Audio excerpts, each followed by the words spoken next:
Yo, welcome to a new video on the Clockwork U console. This is the non-core version. Full disclaimer, I purchased this. It took exactly 90 days to ship. I know that these are back ordered like crazy. I know that there has been people waiting for more than a year on theirs. I reached out to the guys at Clockwork and I said, what's the easiest way I can get one of these? And they pretty much told me go with a non-core version because I already had a Raspberry Pi core. And then they said go with silver. That's the easiest way. I ordered this on March 22nd. It shipped June 22nd. And today is the 27th. And here it is. Now, this is going to be a semi-unboxing, semi-customization, and then the building of it. And then from there, we'll get into the actual functionality of it in later videos as I learn. This is what it looks like when you get it. Got this nice little plastic area. This is nice aluminum. I will be Cerakoting this in another color with some Cerakote that I bought for a rifle that I'm building my daughter. And I let her pick the colors, so I will just use whatever colors she has for her rifle. You will see that process coming up. So for my Clockwork Pi U console, I'm going to go with a Cerakote. This is a C series, so you don't need an oven. It's just going to be air cured. We're going to go with the hidden white for the back panel here that I have hung up. Then I think what we're going to do, I think we're going to go hidden white, but then we're going to hit it up afterwards with this purple or possibly a teal. And then we're going to take a bristle pad, and then as it's curing, we're going to kind of brush it against it lightly, and then that'll create a battle-worn feel to it. And I just went ahead and threw a huge piece of vinyl wrapping on there just to kind of keep it from getting all over the logos and all that stuff.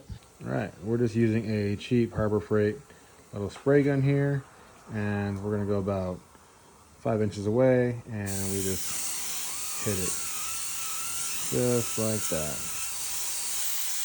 All right, so change of plans. We're going to go with that teal. I'm going to go with more of a splatter pattern. So to do that, you just turn your PSI on your little air gun here to low, and then we're just going to just hit it with the splatter.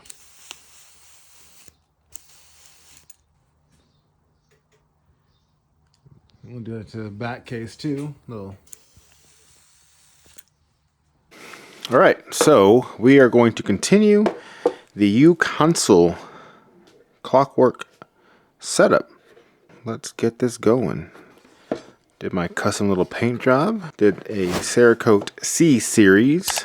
And then I did a splatter pattern with that teal green. So turned out pretty good. But we're just going to take up this entire thing. Make some space on our small little area. And we have our instruction booklet that it comes with. Front plates, some screws. Here is the back plate, or the middle plate, I guess I should say. Here is the back plate. So splatter pattern, I taped around this, that way I wouldn't cover up any of my imagery here, because I kind of like that. So little 3-tone there. And we're gonna put this parts box off to the side for now. Skip all that fun stuff. So we are going to mount the front screen. That is the first thing.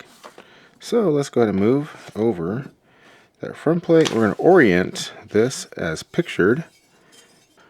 So we're going to mount that front screen and there as such. Mount the keyboard. There's a keyboard and the rubber. I'm going to take off the rubber for now, and we're going to mount the keyboard. And the rubber. How about we just start stacking some parts over here. There's some antennas, another antenna, little module. I guess we just drop that in there. Mount the front cover.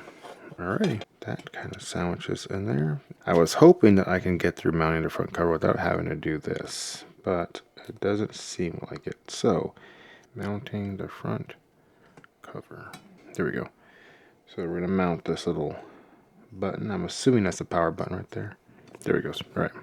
Mount the main board. This guy right here, and we have our USB-A, USB-C, and I think that's HDMI micro. So that shows that it's gonna go this way. That is in place. We're just gonna go back in this little hand tighten these. Mount the core. I am using a Raspberry Pi module, and to mount the core we have to put it in the core board. That's how it's going to go lined up. Had to do that off camera because of how small that was to get in there. Now we can bring this back into frame. This will just mount like any regular kind of DDR RAM is going to mount. So I'm just going to pop that in there. We're going to go back and do the ribbon for this. That's what you want. You want to feel that kind of light snap in place. So now we can mount our core. Right, now we're going to mount the Wi-Fi antenna. This is I went with the cellular 4G model, so this is the cellular antenna right there. This one right here is the Wi-Fi antenna. Now it says to stick it on the outside of the chassis because in the inside it was getting blocked because this is a aluminum frame. We are going to pick this up lightly through here. Gonna pull that, zoom that out, peel that little sticky off like that. There we go. For CM4 core, the antenna is going to go right there. That is your Wi-Fi antenna port. Now we're going to mount the speakers. That's what these guys are. These are speakers. Now orientation, I don't think matters. If you can look at this board, that's where the speakers are going to go. So when this sits down, these speakers have a little gold pin. There's these two little gold pins here and here, right there and there. Those are going to sit on this board right there. And they're going to go here and here to the best of our ability. And then we'll do the next one. Mount the external module. This, what I was just showing you, the external module.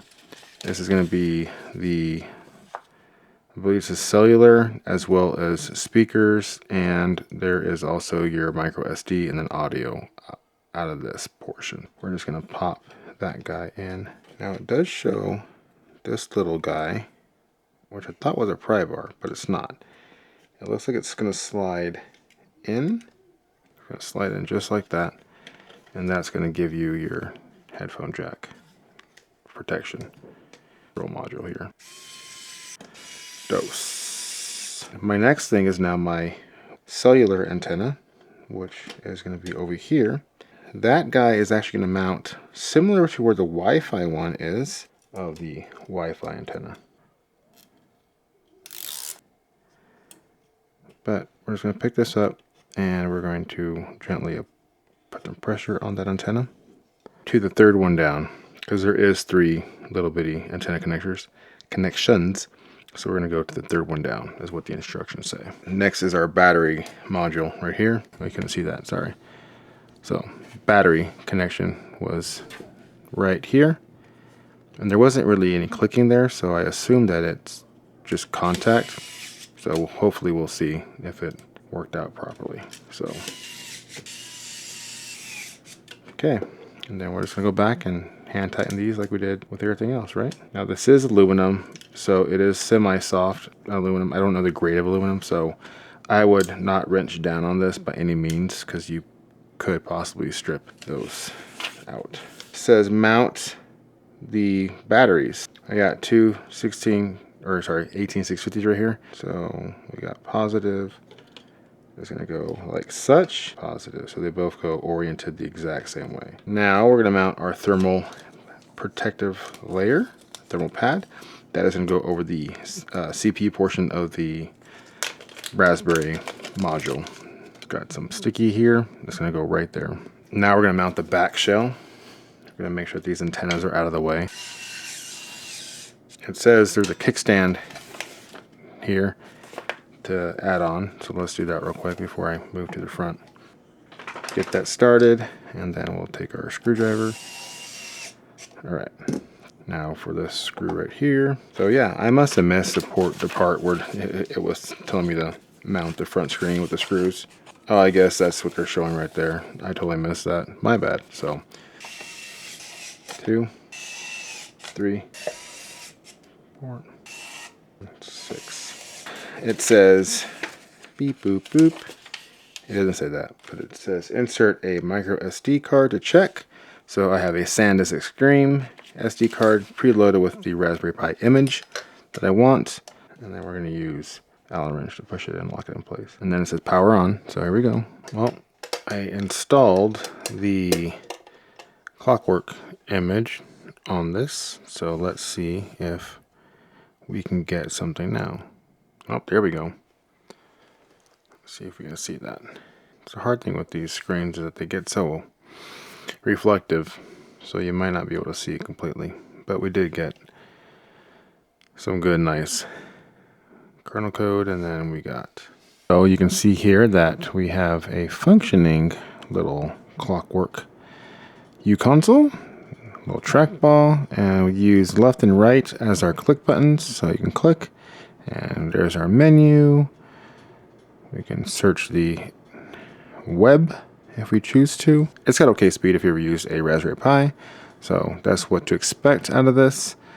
But yeah, there is our nice little functioning model right there of our uConsole, and we will dive more into this in the coming weeks and months. And thank you for watching. I hope that you enjoyed the video. Like, subscribe, do that fun stuff, and stay tuned. Thank you.